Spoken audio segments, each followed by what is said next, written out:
Gun park వద్ద సంబురాల శోభను మా ప్రతినిధి సతీష్ ప్రత్యక్ష ప్రసారం ద్వారా అందిస్తారు. వినోద్ రాష్ట్ర అవతరణ వేడుకలకు మరికొద్ది గంటల్లో గన్ పార్క్ నుంచి సంబరాలు మొదలు కాబోతున్నాయి. ముఖ్యమంత్రి కేసీఆర్ గన్ పార్క్ చేరుకొని రాష్ట్ర అవతరణ వేడుకలకు ఇక్కడ ఉన్నటువంటి అమరులకు నివాళులు అర్పించిన అనంతరం సంబరాలు షురూ కాబోతున్నాయి.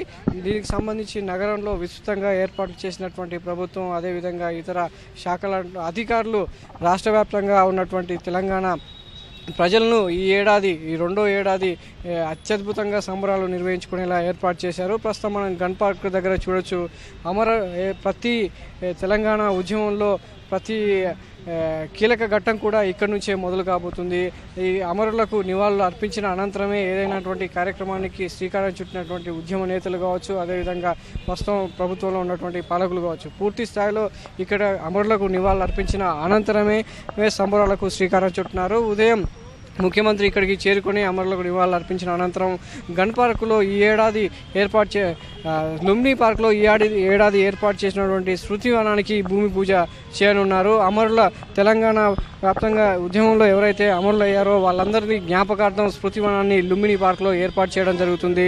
దానికి సంబంధించి దాదాపు 4 ఎకరాల్లో ఏర్పాటు చేసినటువంటి స్మారక స్తూపానికి సంబంధించినటువంటి భూమి పూజ ముఖ్యమంత్రి చేయనున్నారు. అనంతరం సంజీవయ్య పార్క్, అదేవిధంగా పరేడ్ గ్రౌండ్లో ఉన్నటువంటి మిగతా కార్యక్రమాలకు హాజరుకానున్నారు. ప్రస్తుతానికైతే గన్ పార్క్ దగ్గర అమర వీరుల స్తూపం చుట్టుపక్కల కూడా దేదీప్యమానంగాటువంటి విద్యుత్ దీపాల అలంకరణ చేయడం జరిగింది. ఇక్కడ సమీపంలో ఉన్నటువంటి అసెంబ్లీ ప్రాంగణం, శాసనసభ ప్రాంగణంలో కూడా పెద్ద ఎత్తున విద్యుత్ దీపాలతో అలంకరించారు. దీంతో ఆ సమీపంలో ఉన్నటువంటి రవీంద్ర భారతిని కూడా అందంగా అలంకరించినటువంటి అధికారులు కానీ, సిబ్బంది కానీ ఇటు చూపర్లను, ఇక్కడికి వచ్చేటువంటి సందర్శకులను అమితంగా ముగ్ధులయ్యేలా విద్యుత్ దీపాలను అలంకరించడం జరిగింది. మొత్తంగా తెలంగాణ వ్యాప్తంగా రెండో ఏడాది సంబరాలు అత్యధికంగా అమరాన్ని అంటే విధంగా ఈ ఏడాది ఏర్పాటు చేసినటువంటి ప్రభుత్వం ఎవరిని కూడా నిరుత్సాహపరచకుండా పూర్తి స్థాయిలో ప్రజలందరూ కూడా ఈ పండుగలో, రెండో ఏడాది పండుగలో భాగస్వాములు అయ్యే విధంగా కూడా ఏర్పాటు చేయడం జరిగింది. ప్రతి ప్రభుత్వ కార్యాలయాన్ని, అదేవిధంగా ప్రతి కూడల్ని కూడా విద్యుత్ దీపాలతో అలంకరించి మొత్తం హైదరాబాద్ నగరాన్నంతా ఒక కొత్త శోభను తీసుకురావడం జరిగింది. మొత్తంగా ఎక్కడ చూసినా కూడా రెండో ఏడాది తెలంగాణ రాష్ట్ర అవతరణ రెండో ఏడాదిని ఘనంగా నిర్వహించుకునేందుకు, అందులో ప్రజలందరినీ భాగస్వాములు చేసేందుకు కూడా ప్రభుత్వం నిశ్చయించింది.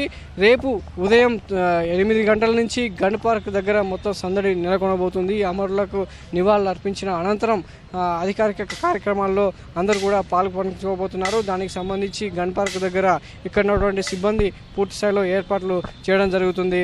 అమరుల స్తూపాన్ని అందంగా అలంకరించడమే కాకుండా పూర్తి స్థాయిలో ఇక్కడ ఉన్నటువంటి ఎలాంటి ఆటంకం కలగకుండా ఏర్పాటు చేయడం జరిగింది. ముఖ్యమంత్రి కేసీఆర్ ఇక్కడ అమరులకు నివాళులు అర్పించిన నేపథ్యంలో పోలీసులు కూడా పటిష్టమైనటువంటి బందోబస్తును ఏర్పాటు చేయడం జరిగింది. పూర్తి స్థాయిలో ఇటు అసెంబ్లీ కానీ, అటు రవీంద్ర భారతి కళా నిలయమైనటువంటి రవీంద్ర భారతి పక్కనే లలిత కళాతోరణం, సాంస్కృతిక శాఖ పెద్ద ఎత్తున సంబరాలు నిర్వహించేటువంటి లలిత కళాతోరణం, ఈ ప్రాంగణం మొత్తం కూడా రేపటి నుంచి పూర్తి స్థాయిలో సంబరాలను అమరాన్ని అంటే విధంగా కూడా ఏర్పాటు చేయడం జరిగింది. మొత్తంగా గన్ పార్క్ దగ్గర ప్రస్తుతం ఇది ఇక్కడ ఉన్నటువంటి పరిస్థితి. పూర్తి స్థాయిలో శోభాయమానంగా గన్ పార్క్ ఈ రాత్రి నుంచి రేపు రాత్రి వరకు పూర్తి స్థాయిలో శోభాయమానంగా కనిపించబోతుంది. Vote studio.